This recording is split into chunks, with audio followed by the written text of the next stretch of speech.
Malam mencekam menyelimuti Ukraina usai gelombang serangan rudal dan drone Rusia melumpuhkan sebagian besar jaringan listrik di ibu kota Kiev dan 8 wilayah lainnya pada Jumat 10 Oktober 2025. Dalam serangan ini mengakibatkan sedikitnya 1 anak tewas, puluhan warga terluka, serta jutaan orang mengalami pemadaman listrik serta gangguan air bersih. Pihak berwenang Kiev melaporkan bahwa lebih dari 540.000 pelanggan telah kembali mendapatkan pasokan listrik, namun ribuan rumah masih gelap gulita pada Jumat pagi. Di wilayah Zaporizhia, seorang anak laki-laki berusia 7 tahun tewas dan 7 orang terluka, serta 10 lainnya mengalami luka-luka di wilayah Cherkasy. Kementerian Pertahanan Rusia menyebut serangan kali ini sebagai operasi besar-besaran dengan senjata presisi tinggi dan rudal hipersonik, serta diklaim menargetkan fasilitas energi yang mendukung industri militer Ukraina.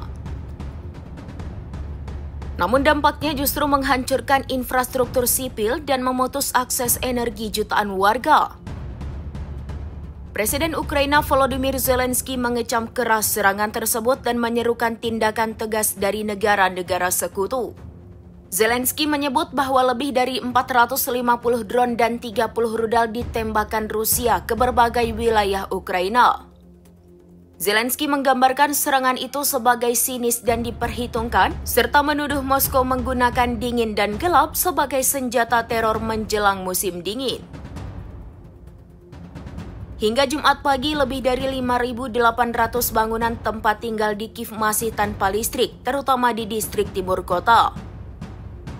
Serangan juga memicu kebakaran di sebuah gedung 10 lantai yang berhasil dipadamkan oleh petugas darurat.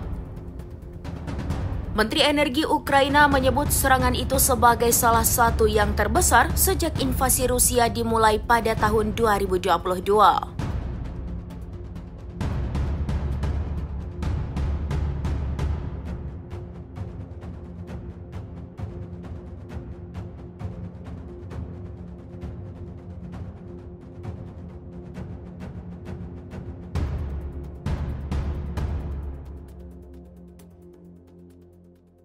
Download Tribun X sekarang, menghadirkan lokal menjadi Indonesia.